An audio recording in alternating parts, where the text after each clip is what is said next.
KKHT wants you to meet three of the classiest guys in real estate. I am Chris Kelso, the maestro of mortgage. I am Rob Cook, the godfather of real estate. And I'm Joe Orsack, the king of credit swing. And together, we're the Real Estate Rat Pack. Much like us, real estate right now is smoking hot. So whether it's buying, selling, or owning, you need to check out the Real Estate Rat Pack. They're here to take your calls and answer your questions live. Call now, 1-800-808-5548.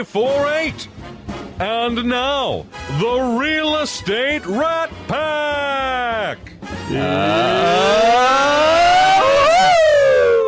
you guys are particularly enthusiastic considering how late you all got home last night. Late, 4 o'clock in the morning is not late. Well, it's early, actually. You got to get your time frames corrected. I understand that. And then a big shout out to Dave with Capital Title, who's in the house right now and brought our first guest of the morning. Dave Dickinson, Yeah, Dave. with our wonderful sponsor, Capital.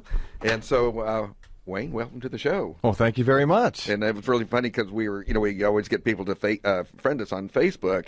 And then, of course, Wayne posts on there his traveling mode, and he had a truck with a kayak on top. Be prepared. And I like that. And that's his whole thing. Be prepared, especially in real estate and in Houston right now. And so we're always curious, people get into real estate, and we're in another life. And so tell us tell us a little about your career and how you started. Well, thanks, Rob. First of all, I want to thank Dave Dickinson with Capital Title for inviting me this morning. I appreciate that very much. And Chris, Rob, and Joe, thank you for having me on the show. Well, don't thank us yet. You're just starting. you don't know what's going to happen. Wait till the end of it. Why did I do that? Well, I do have a former life, although it's been, I've been in the real estate business for quite a while now. It's been almost 25 years, almost a quarter of a century. I'm not a native Houstonian like a lot of Houstonians. I'm a transplant from the Northeast. Got here in the early 90s and have had a few different positions in real estate. I was in property management for a little while, and then most of my career has been in new home sales in the Woodlands area and the Spring areas. And then just 2 years ago, I started with Keller Williams, the Woodlands and Magnolia.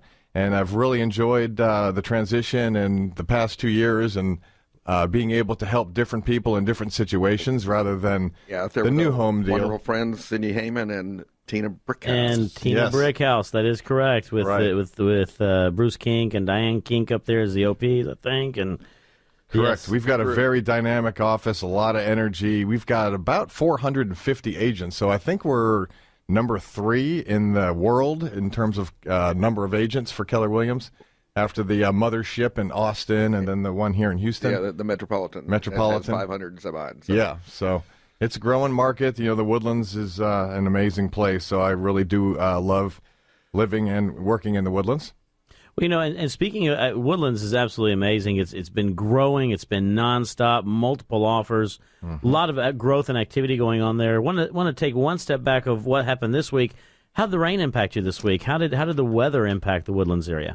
Personally, I have not had any situations where it's affected my buyers and sellers. I'm sure there are a few situations here and there because, like real estate, everything's local. Same thing with flooding. I mean, you can have flooding in little pockets here and there. So there may have been a few stories that I'm not aware of where there's been some water issues, but it really does affect everybody in terms of things like appraisals and getting homes closed. Because if you got a disaster area, talk a little bit about that. Chris and I were talking about that earlier in the week, and he was posted out there on Facebook so people be aware.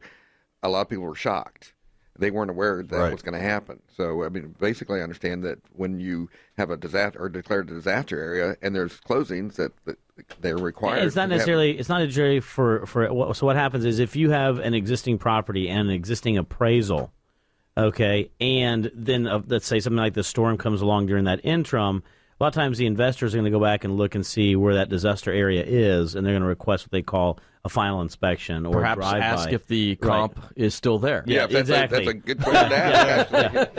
By the way, is it still an asset that we're going to be able to insure? So, and we were talking obviously before the show with Wayne in regards to, it's pushed back a couple of them. Most of the ones that have been pushed back, though, have not been because of an appraisal reinspection. It's been because individuals have now gone back in the home with their inspector and said, wow, we actually found leaks in the home or some issues in the home that were not there when it was dry. And so, and when something like that happens, how does that work, by the way? I mean, actually, I do have a situation like that currently. I have I'm representing the buyer and the sellers in anticipation of moving out. They've started to move out. They discovered some water damage and some mold growing. So this was after the inspection was done, and now my buyer is thinking, hey, what's going on with this? We have to sort of investigate this and make sure it's remediated correctly. So they're going to have to send out an inspector again, make sure everything's good prior to closing. So I know a guy. Yeah.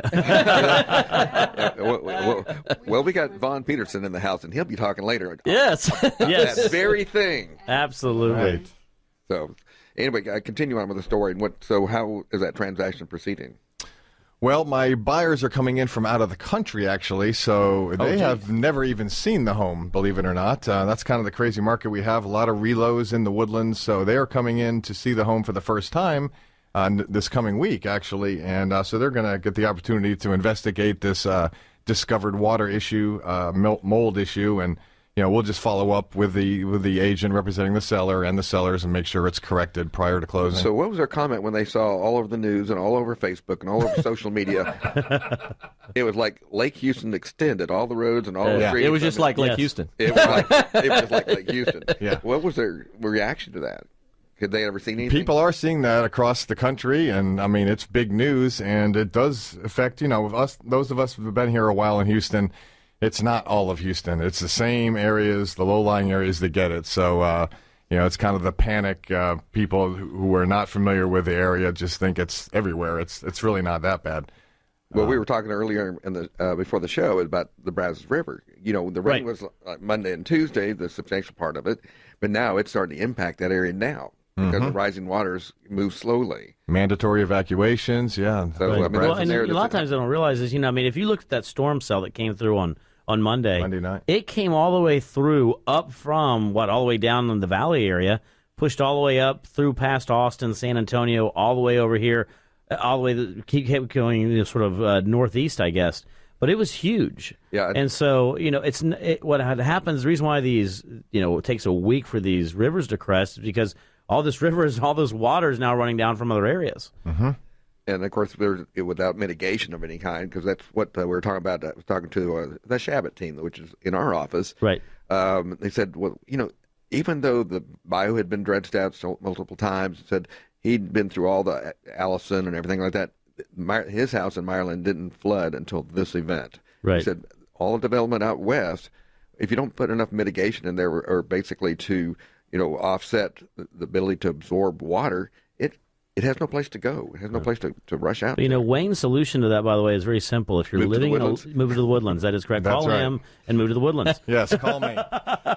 Would you like my phone number? Yeah, we will certainly give you an opportunity to give that and your email address and website as well. So, Yeah, and you were mentioning international. How are you seeing that international side up in the Woodlands? Well, oil and gas is, of course, very big here, in addition to the medical and other industries. So, those folks are expats. They move to and from the States. And the Woodlands is a big, of course, with ExxonMobil and just the general quality of life. The Woodlands is kind of on the top of the list. So Right. we get a lot of those folks looking in our neck of the woods, and it's our job to help them. And you had mentioned, obviously, you came from the new home building, the new home area. How was that transition? Let me know how it's helped you, and then more importantly, is how that transition is, and because it's a specific role that you do, obviously, when you're a new home builder, but then you get to change that role completely when you become an agent. Yeah, it is. It's really a double-edged sword. A lot of similarities. It's still real estate. I'm still helping clients with their real estate needs. As an employee, essentially, of a home builder, I am helping the buyers and helping them pick out the floor plan that meets their needs, all the details of designing the home, the colors and so on. But it's kind of like it's a retail situation. I'm in one neighborhood. I'm the expert there.